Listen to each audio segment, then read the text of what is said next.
स्वागत है आप सभी का। आप देख रहे हैं एनएमएफ न्यूज, आपके साथ मैं हूं नम्रता चौधरी। आज बात करने जा रही हैं देश के प्रधानमंत्री नरेंद्र मोदी की। वो ऐसा कौन सा फैसला लेने जा रहे हैं जिसको लेकर माना जा रहा है कि ये अमेरिका को मुंह तोड़ जवाब होगा। वो कौन सी महाशक्तियां हैं जिनके साथ मिलकर भारत अमेरिका को जवाब देगा। खबर यह मिल रही है कि सबसे पहले देश के प्रधानमंत्री नरेंद्र मोदी जापान जाएंगे। खबर है कि 28 को निकलेंगे, 29-30 उनका दौरा हो सकता है। फिर 31 और 1 को वो एससीओ में हिस्सा लेने के लिए चाइना में मौजूद होंगे। यहां पर उनकी मुलाकात होगी शी जिनपिंग से।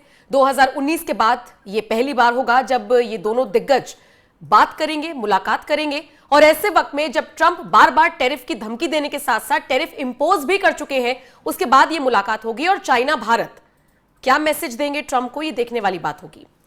अब इन सब के बीच सवाल ये उठता है कि वो क्वाड जिसका हिस्सा है जापान, जहां पर नरेंद्र मोदी जा रहे हैं, दूसरी तरफ चाइना जो एससीओ का हिस्सा है। लेकिन यहां पर आपको समझना होगा कि एससीओ और क्वाड में आपस में नहीं बनती। इसके जो हिस्सेदार देश हैं उनको लगता है कि भाई एक दूसरे को गिराने के लिए ये सारी चीजें खड़ी की गई हैं या ये संगठन बनाए गए हैं। लेकिन आप गौर फरमाइए कि नरेंद्र मोदी निकलते हैं विदेशी यात्रा पर। पहले वो जाते हैं जापान ट्रंप को चिढ़ाने के लिए, मिलते हैं चाइना के राष्ट्रपति शी जिनपिंग से। जब भी वो मुलाकात करेंगे वो भी एक मुंह तोड़ जवाब होगा अमेरिका के लिए। और उसके बाद तो फिर उन्हें अमेरिका भी जाना है। और ये क्या दबाव बनाने की राजनीति है, ये क्या रणनीति है, आज इसे ही समझने की कोशिश करेंगे और थोड़ा विस्तार से। मेरे दो सहयोगी मेरे साथ इस वक्त मौजूद हैं, पंकज प्रसून और शबनम सैफी। दोनों का स्वागत है। सबसे पहले पंकज जी, आपसे समझना चाहूंगी, आप ही मुझे अभी ऑफ कैमरा बता रहे थे कि एससीओ और क्वाड के बीच में आपस में नहीं बनती है। मैं थोड़ा सा और विस्तार से चाहूंगी आप समझा दे दर्शकों को कि क्या वजह है और ये एक ही रास्ते पर चलकर नरेंद्र मोदी सबको कैसे साधने की कोशिश कर रहे हैं। हमारे यहाँ एक पुरानी कहावत है, जाना था जापान पहुंच गए चीन। वाह, मतलब कि बिल्कुल अलग कहावत का यूज किया है। गाना है शायद ये। नहीं, बिल्कुल गाना है। जाना था जापान पहुंच गए चीन, मतलब कि शुरू से जापान और चीन अलग रास्ते थे। 1905 में साइनो जापान वॉर हुआ था, चाइना और जापान का वॉर। उस वक्त चाइना बड़ा धौस था कि चाइना ये है, चाइना वो है, और जापान एक छोटा सा देश था। जापान ने 1905 में चाइना को हरा दिया था और उस वक्त से चाइना का जो पूरा जो दबदबा था ना, वो खत्म हो गया। 1905 की बात है। और उस वक्त ये सबसे बड़ी खबर थी कि जापान जैसे देश ने चाइना को हरा दिया। उस वक्त से चाइना और जापान में कभी पटी नहीं। हमेशा चाइना जिस गुट में रहा, जापान उससे अलग गुट में रहा। जैसे आजकल जापान जो है अमेरिका के गुट में था और चाइना, रशिया, नॉर्थ कोरिया वगैरह वो दूसरे गुट में माने जाते हैं। अब एक संगठन बना है, उस संगठन का नाम है क्वाड, और उस क्वाड में 4 देश हैं, अमेरिका, जापान, ऑस्ट्रेलिया और भारत। दुनिया भर में इस तरह का नैरेटिव फैलाया गया, जो क्वाड का गठन हुआ है ना, वो चाइना को रोकने के लिए किया गया है। क्योंकि सारे देश देखिए चाइना को रोकना चाहते हैं, ऑस्ट्रेलिया रोकना चाहता है, जापान रोकना चाहता है, अमेरिका तो रोकना ही चाहता है, और भारत भी इसका हिस्सा बन गया। मतलब चाइना का तो भाई अपोजिट गैंग में चला गया भारत। लेकिन भारत एक और संगठन का हिस्सा है, नाम है SCO, Shanghai corporation organisation. SCO के बारे में अमेरिका यह सोचता है कि ये जो एससीओ है ना, जितने देश हैं, वो बस अमेरिका को एशिया से दूर रखने के लिए बनाया गया ये संगठन। देखिए उसमें पाकिस्तान भी है, उसमें चाइना है, उसमें इंडिया है, और उस समय उज्बेकिस्तान, कजाकिस्तान, ये सब तरह के देश हैं, वो सब रशिया वाले देश। अब सोचिए कि भारत की डिप्लोमेसी एक ही टिकट में 28 को उड़ेंगे, पहले जापान पहुंचेंगे, उसके बाद चीन आएंगे। इंटरेस्टिंग है ना ये। तो अंदर की खबर यह है कि जिस तरह भारत ट्रंप के टैरिफ से परेशान है, जापान भी परेशान है, जापान पे भी ठोक दिया है। जापान कह रहा है यार हम तो दोस्त थे, हम पे कहां से लगा दिया ये टैरिफ। भारत ने कान में जाके कहा कि पता है ना कि उसका कोई दोस्त नहीं होता है, अमेरिका का दोस्त होना फेटल है, मतलब उसका दुश्मन है तो सिर्फ डेंजरस है, और उसका दोस्त होना जानलेवा है। बताया था नहीं हेनरी किसिंजर ने, उसने कहा हाँ तो करना क्या चाहिए। हाँ तो भारत ने ही समझाया, अरे यार क्वाड के साथी तो तुम भी हो, तो तुमको एक बात हम बता दे रहे हैं, तो अमेरिका का दुश्मन होना सिर्फ डेंजरस है, अमेरिका का दोस्त होना फेटल है। ये हेनरी किसिंजर कह के गया। जापान ने कहा हाँ तो करना क्या है, तो बोला करना क्या है, जो मैं कर रहा हूं चाइना से हाथ मिलाओ, कब तक दुश्मनी करोगे, 1905 की बात है, इतना बड़ा बाजार है, क्यों लड़ोगे।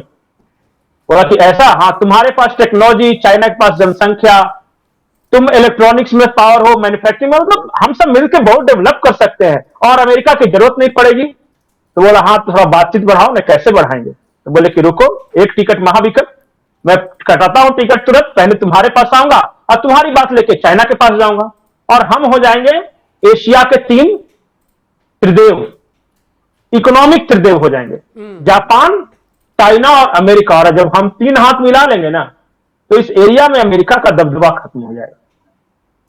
यह है। अब इस बात को समझ रहे हैं ट्रंप भी कि अरे बाप, हम तो 25% टैरिफ लगाए, ये तो हमको एशिया से उखाड़ने के चक्कर में लग गया। तो अब ट्रंप का देखिएगा आने वाली, क्योंकि जितने भी दोस्त हैं ना ट्रंप को, जापान अब गरियाना शुरू कर दिया, भारत गाली दे रहा है, उधर यूरोप गाली दे रहा है, और इस बीच अमेरिका में चीजों के दाम बढ़ते चले जा रहे हैं। यह है रणनीति। जापान जाएंगे, कहेंगे कि जापान और चाइना अगर दोस्त नहीं हो सकते हो तो दुश्मन भी मत रहो, नहीं, लेकिन जापान ट्रेड के वेड साथ शुरू तो करो ये यार भी तुम। कि निवेश होगा, वो कई अरबों का निवेश करने की सोच रहा है भारत में। वो तो भारत और के साथ शायद करेगा। हाँ, और शायद हम ये मैसेज देने की शबनम कोशिश कर रहे हैं बिल्कुल। कि हमारे लिए विकल्प और भी हैं। बिल्कुल, ये तो बहुत सारे ने भी खुद बोलना शुरू कर दिया है नम्रता कि अगर अमेरिका अगर अपने टैरिफ को कम नहीं करता, दबाव बनाता है, तो हम वहां से निकलकर दूसरे देशों में अपने रास्ते बनाएंगे और बनाना शुरू भी कर दिया है, क्योंकि छोटे जो व्यवसायिक हैं, जितने भी व्यापारी, उन पर बहुत बुरा असर इस टैरिफ का पड़ रहा है। अब समझिए, जापान, चीन और भारत अगर एक साथ आ जाते हैं तो सबसे बड़ी आर्थिक शक्ति बन जाएंगे, जो ट्रंप के लिए बहुत बड़ी काल होगी। वो कैसे?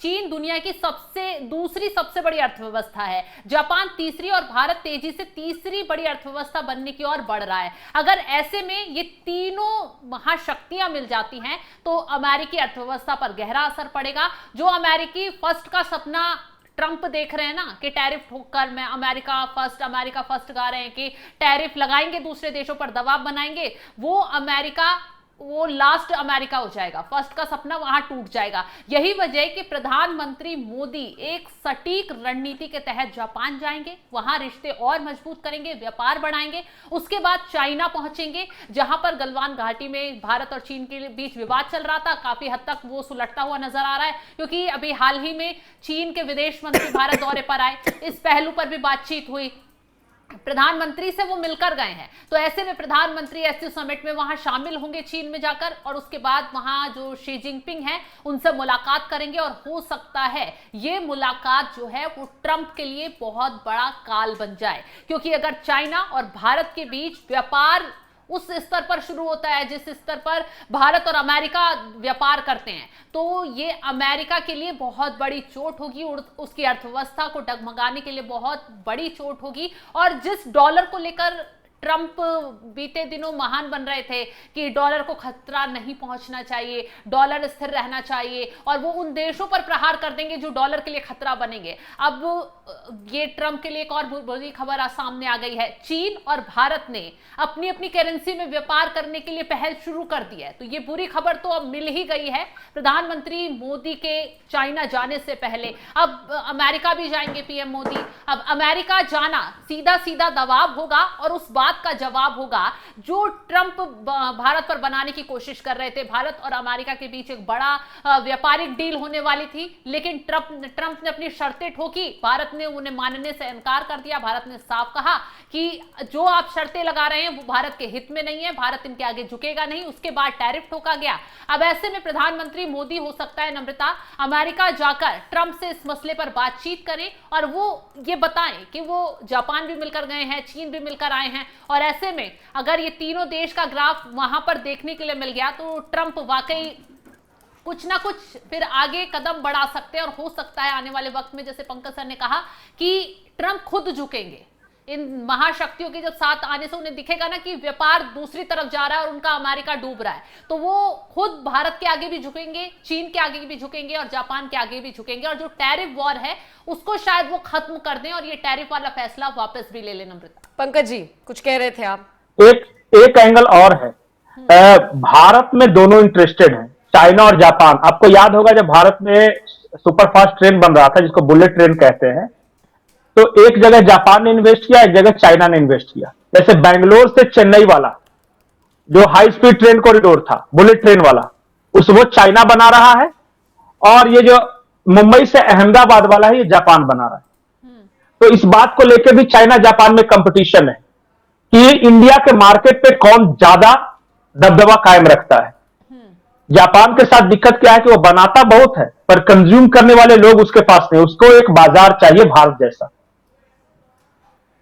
तो ये एक बिजनेस कंपटीशन भी, और जब जाएंगे ना मोदी जी तो दोनों को बोलेंगे यार कि सिर्फ चेन्नई अहमदाबाद और ये मुंबई अहमदाबाद और चेन्नई या बेंगलोर सिर्फ थोड़ी ना हमारे यहां बुलेट ट्रेन बनना है, और इन्वेस्ट करो, थोड़ा पटना दिल्ली बुलेट ट्रेन बना दो, थोड़ा वो कोलकाता दिल्ली बना दो, विशाखापट्टनम कोलकाता बना दो बुलेट ट्रेन, दोनों कॉमर्शियल हब है। तो इस बारे में भी बात आगे बढ़ेगी। दोनों देश भारत के बाजार पे चाहते हैं कि हम ज्यादा से ज्यादा वहां पे भारत के साथ व्यापार करें, इस लिहाज से भी यह महत्वपूर्ण है। ठीक है शबनम, कोई लास्ट कंक्लूजन? बिल्कुल नम्रता, फिलहाल तो यही है, भारत और जापान की सैन्य ताकतें चीन के साथ मिलकर एक सैन्य ब्लॉक बना सकती हैं जो अमेरिका के नाटो को टक्कर दे सकता है। तो ऐसे में बुरी खबर सिर्फ अमेरिका के लिए ही है, जो ट्रंप महान बन रहे थे टैरिफ बम फोड़कर भारत को झुका देंगे, चीन को झुका देंगे। हालांकि चीन से तो उन्होंने थोड़ा अपना रिश्ते सुधारने की कोशिश की, लेकिन कहीं ना कहीं चीन भी उनके खिलाफ खड़े होने के लिए पूरा तैयार है, इसलिए भारत को एकजुट कर रहा है। जापान भी अब एकजुट होता नजर आ रहा है। अब देखना ही होगा कि बाकी देश कब ट्रंप को सबक सिखाने के लिए एकजुट होकर साथ आते हैं और ये कितना नुकसानदायक ट्रंप के लिए हो। ठीक है, लेकिन एक आखिरी सवाल पंकज जी मैं आपसे उसका जवाब लेना चाहूंगी कि ये जो टैरिफ वाली चीजें हैं, भले ही नरेंद्र मोदी जापान चले जाएं या चाइना चले जाएं, एक दबाव बनाने की कोशिश अमेरिका पर की जाए, लेकिन इन सबसे इतर ये जो टैरिफ 25 से 50% जो 27 अगस्त से लागू होने की बात कही गई थी, इसका असर तो अमेरिकियों पर ही पड़ रहा है ना, इन्फ्लेशन तो वहां बढ़ रहा है ना। नहीं, तो कल से जितना वैसे भी हटाना पड़ेगा। दबाव में है डोनाल्ड ट्रंप, अमेरिका की अर्थव्यवस्था ऑल टाइम लो पे है, वहां महंगाई 18 साल में सबसे ज्यादा बढ़ गई है, और वहां के लोग इनकी इकोनॉमिक पॉलिसीज को लेकर सड़कों पे उतरने वाले हैं। इसी सबसे डेविएट करने के लिए तो नेशनल गार्ड्स उतार रहे हैं, 19 राज्यों में नेशनल गार्ड्स उतारे हैं, और वो कह क्या रहे हैं कि हम डिपोर्ट करेंगे इलीगल माइग्रेंट्स को। मतलब कि वहां के लोग इकोनॉमिक पॉलिसी पे विरोध कर रहे हैं, लोगों का ध्यान डाइवर्ट करने के लिए ये देशभक्ति पे ला रहे हैं कि हम इलीगल इमिग्रेंट्स को हटा देंगे तो क्राइम कंट्रोल कर लेंगे। नहीं तो क्यों अमेरिका के 19 राज्यों में नेशनल गार्ड्स उतारने की जरूरत क्यों थी? ये तो क्योंकि खुद फंसे हुए बढ़ रहा है, ये तो कह रहे हैं अपराध बढ़ रहा अरे है। तो और जाके ग्राफ बता रहा है कि जिन राज्यों में तैनात किया वहां अपराध कम है। ग्राफ बता रहे पिछले 30 साल में सबसे कम है आपराधिक आंकड़े, कम है। तो अब बताइए, और नेशनल गार्ड्स उतार रहे हैं। ये सब बहाने हैं, इनको पता है कि अमेरिकी लोग आज न कल ट्रंप के खिलाफ सड़कों पर उतरेंगे। वहां बहुत असंतोष है, खास करके इकोनॉमिक पॉलिसी को लेकर। चलिए ठीक है, देखने वाली बात होगी कि असंतोष की भावना वहां पर है, व्यवसायी हो या आम जनता हो। मैं तो निकी हेली को सुन रही थी, उन्होंने भी कहा कि अगर चीन से मुकाबला करना है तो भाई भारत को दोस्ती के एंगल से देखना होगा और दोस्त बनाकर रखना होगा, लेकिन शायद इस एक आदमी को ही सारी चीजें समझ में नहीं आ रही हैं। और पंकज जी और शबनम, एक यही आदमी है जिसके हाथ में सारी पावर है और उसको ही समझ में नहीं आ रही। लेकिन देखने वाली बात होगी कि जिस रास्ते पर मोदी सरकार चल रही है, वो कहना पंकज जी का कि जाना था जापान पहुंच गए चीन, और वो वाली रणनीति हमें देखनी होगी कि कैसे काम करेगी या कैसे असर करेगी। फिलहाल बहुत बहुत शुक्रिया आप दोनों का मेरे साथ जुड़ने के लिए। आप इस चर्चा को कितना सार्थक मानते हैं, आपको कितना समझ में आया, कमेंट सेक्शन में आप अपनी राय हमें जरूर दीजिएगा, और बाकी खबरों के लिए बने रहिए एनएमएफ न्यूज के साथ। नमस्कार।